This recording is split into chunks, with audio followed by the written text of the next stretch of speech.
নমস্কাৰ।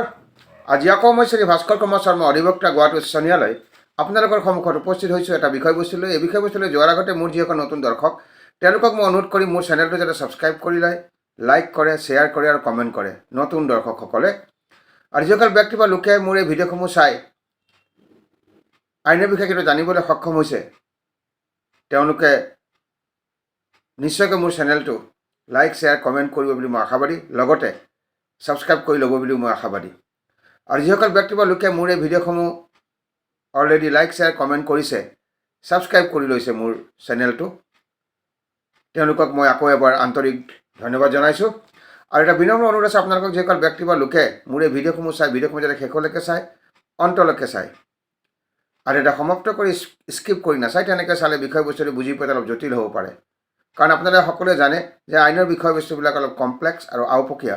সেইকাৰণে এই অনুৰোধটো কৰিছোঁ আৰু আপোনালোকে অনুৰোধটো ৰক্ষা কৰিব বুলি মই আশাবাদী।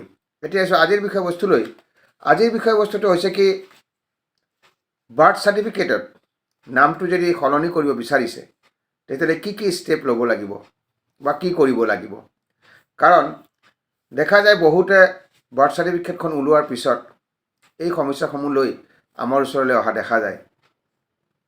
সমস্যাটো হ'ল, বাৰ্থ চাৰ্টিফিকেটখন এপ্লাই কৰাৰ সময়ত এপ্লাই কৰি দিয়া হয়, হৰস্কোপ মতে নাম চাই, গণনা কৰি নাম চাম চাই বাৰ্থ চাৰ্টিফিকেটখন এপ্লাই কৰি দিয়ে। কৰাৰ পিছত তথাপিতো কেতিয়াবা নামটো সলনি কৰিব বিচাৰে বিভিন্ন কাৰণত। বিভিন্নজনে বিভিন্ন কাৰণত নামটো সলনি কৰিব বিচাৰে বাৰ্থ চাৰ্টিফিকেটত।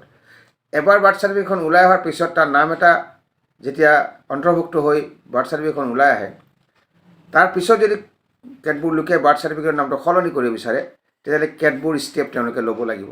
সেইসমূহ আজি মই চমুকৈ চৰ্চা কৰিম, মন দি শুনিব। To change your name in your birth certificate in Assam, you can follow these steps. যদি কোনোবাই বিচাৰিছে বাৰ্থ চাৰ্টিফিকেটৰ নামটো সলনি কৰিবৰ কাৰণে, তেতিয়াহ'লে কেতবোৰ ষ্টেপ আছে, সেইবোৰ ফ'ল' কৰিব লাগিব। 1 নম্বৰতে, মেক এ নটাৰাইজড এফিডেভিট। এখন এফিডেভিট আপুনি বনাব লাগিব, নটাৰীৰ ওচৰলৈ যাব লাগিব, নটাৰীৰ ওচৰলৈ গৈ এখন এফিডেভিট কৰিব লাগিব। 1 নম্বৰ। 2 নম্বৰত হ'ল, পাব্লিছ এ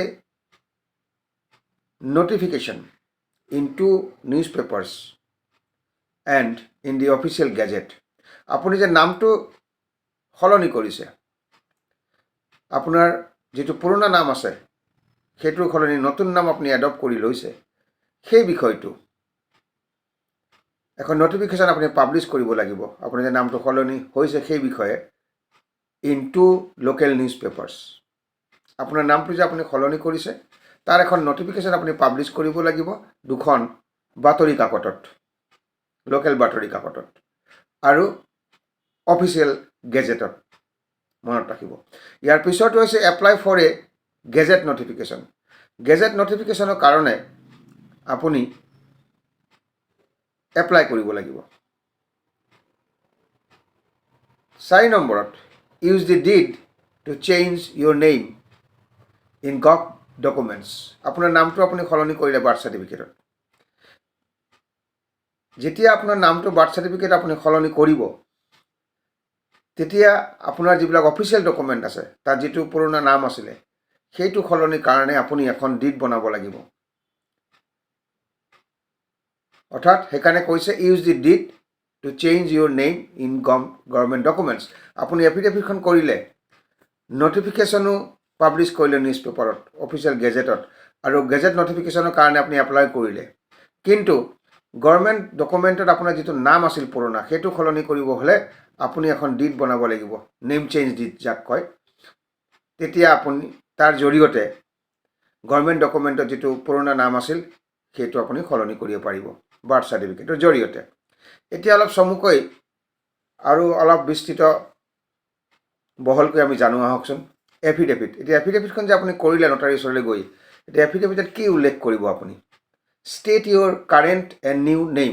যিখন এফিডেভিট আপুনি বনাব নাম সলনিৰ কাৰণে, যাৰ জৰিয়তে আপুনি বাৰ্থ চাৰ্টিফিকেটৰ নাম সলনি কৰিবলৈ সক্ষম হ'ব, সেই এফিডেভিটখনত আপোনাৰ যিটো নতুন নাম সেইটো উল্লেখ কৰিব লাগিব আৰু যিটো পুৰণা নাম সেইটো উল্লেখ কৰিব লাগিব। অৰ্থাৎ state Euro current and new name. Current মানে আপুনি যিটো নামৰ দ্বাৰা আপুনি জনজাত চলি আছিলে সেই নামটো দিব লাগিব আৰু নতুন নামটো উল্লেখ কৰিব লাগিব এফিডেভিটখনত। আৰু ইনক্লুড ডেট, তাত আৰু এটা কথা ক'ব লাগিব, that you are popularly known by your new name, আৰু আপুনি এতিয়া সেই নতুন নামেৰে জনজাত, এই বিষয়টো উল্লেখ কৰিব লাগিব এফিডেভিটখনত। State that you are changing your name and will be known by your new name for all purposes.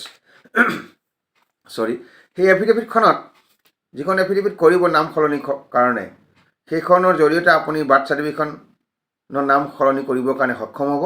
সেই এফিডেভিটখনত আপুনি আপোনাৰ কাৰেণ্ট নেমটো আৰু নতুন নামটো উল্লেখ কৰিব লাগিব। অৰ্থাৎ আগৰ যিটো নাম আছিলে অল্ড নেম, সেই নামটো উল্লেখ কৰিব লাগিব, নতুন নামটো যিটো এডপ্ট কৰিলে আপুনি সেইটো উল্লেখ কৰিব লাগিব, আৰু তাত লিখিব লাগিব যে you are popularly known by your new name, যিটো নতুন নাম লৈছে সেইটো নামেৰে আপুনি জনা যায় এতিয়া। আৰু এটা কথা এটা উল্লেখ কৰিব লাগিব, U are changing your name. এই এফিডেভিটখনত আপুনি আৰু এটা কথা লিখিব লাগিব যে আপুনি নামটো সলনি কৰিছে আৰু will be known by your new name, আৰু যিদিনাখনি বা এফিডেভিটখন হ'ল, নামটো সলনি কৰাৰ পিছত নতুন নামেৰে আপুনি জনা যাব ফৰ অল পাৰ্পাজেছ। আগৰ যিটো নাম আছিলে সেইটো আপুনি সলনি কৰিলে, এফিডেভিটত সেইকাৰণে স্পেচিফিককৈ আপুনি মেনশ্যন কৰি দিব লাগিব যে you are changing your name, আপুনি নামটো সলনি কৰিছে, আৰু will be known by your new name for all purposes, সকলো পাৰ্পাজৰ কাৰণে আপোনাৰ নতুন নামেৰে আপুনি জনজাত হ'ব, এতিয়া জনা যাব। সেইখিনি কথা এফিডেভিটখনত আপুনি উল্লেখ কৰিব লাগিব। আৰু নিউজ পেপাৰ পাব্লিকেশ্যনটো আপুনি দিব লাগিব, অৰ্থাৎ আপুনি যে নামটো চেঞ্জ কৰিছে সেই বিষয়ে জনাব লাগিলে নিউজ পেপাৰ পাব্লিকেশ্যনৰো দৰকাৰ হ'ব। আপুনি নিউজ পেপাৰ পাব্লিকেশ্যন এটা দিব লাগিব। Publish N advertisement in a local news paper, এই বিষয়টো আপুনি লোকেল নিউজ পেপাৰত উল্লেখ কৰিব লাগিব আপোনাৰ নামটো যে সলনি হৈছে। গেজেট নটিফিকেশ্যনৰ কাৰণে আপুনি এপ্লিকেশ্যন দিব লাগিব গেজেট অফিচত, and wait for the gazette notification.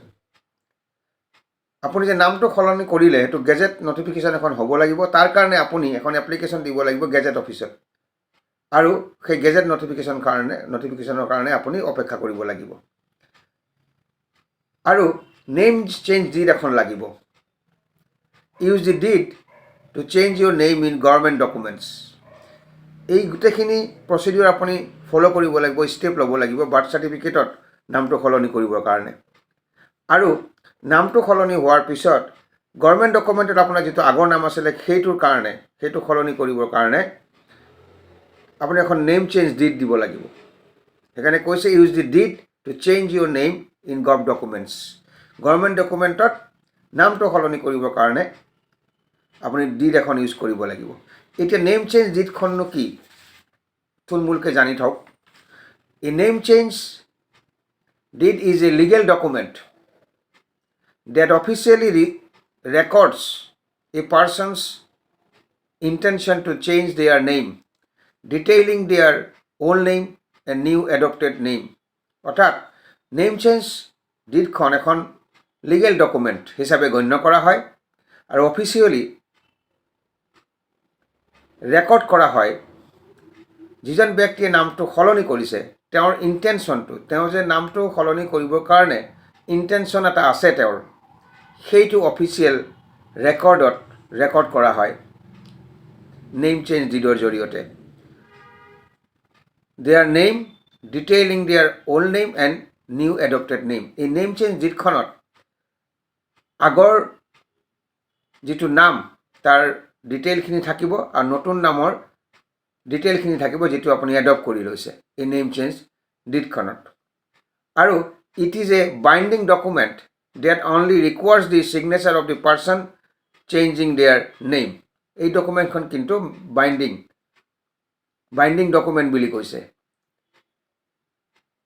আৰু এই ডকুমেণ্টখনত কেৱল সেইজন ব্যক্তিৰ ছিগনেচাৰ থাকিব যোনে নামটো সলনি কৰিছে।